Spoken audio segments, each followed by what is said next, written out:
என் name வந்து R. Robert அருள். அண்ணி name வந்து லீமா ரோஸு. அவங்க அவங்களுக்கு வந்து சாவறப்போ தொண்டையில வந்து உணவு குழாய்ல வந்து சரியா ஆகாரம் வந்து முழுங்க முடியல. ரொம்ப கஷ்டப்பட்டாங்க.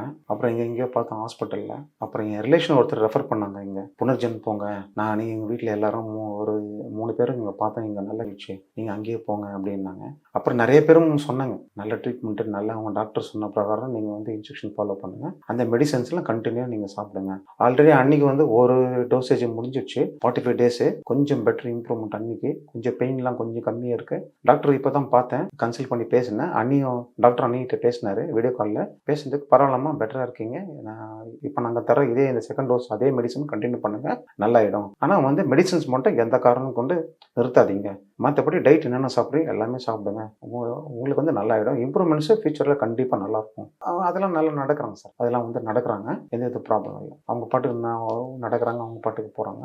எல்லாம் வந்து டியூப்ல தான் உணவு குழாய்ல தான் ஃபுல்லா வந்து குடுத்துட்டு இருக்காங்க ஆகாரம். பார்த்துக்கிறதுக்கு அங்க ஆளுங்க இருக்காங்க 3 பேரு. ஸோ அவங்க வந்து டைம் ஃபுட் குடுத்துருவாங்க. ஃபுல்லா வந்து மிக்ஸில அரைச்சு லிக்விடா குடுத்துட்டு, நீங்க குடுக்குற மெடிசின் வந்து அந்த கேப்சூல்ஸ வந்து அந்த ஃபுட்டுலயே மிக்ஸ் பண்ணி குடுத்துடுறாங்க. அ அ அதுக்கப்புறம் வந்து அவங்கள ரெடி பண்றதுக்கு, இது பண்றதுக்குலாம் தனி ஆள் இருக்காங்க. நல்லா பார்த்துக்குறாங்க. நம்ம நம்ம வீடு மாரியே பார்த்துக்குறாங்க.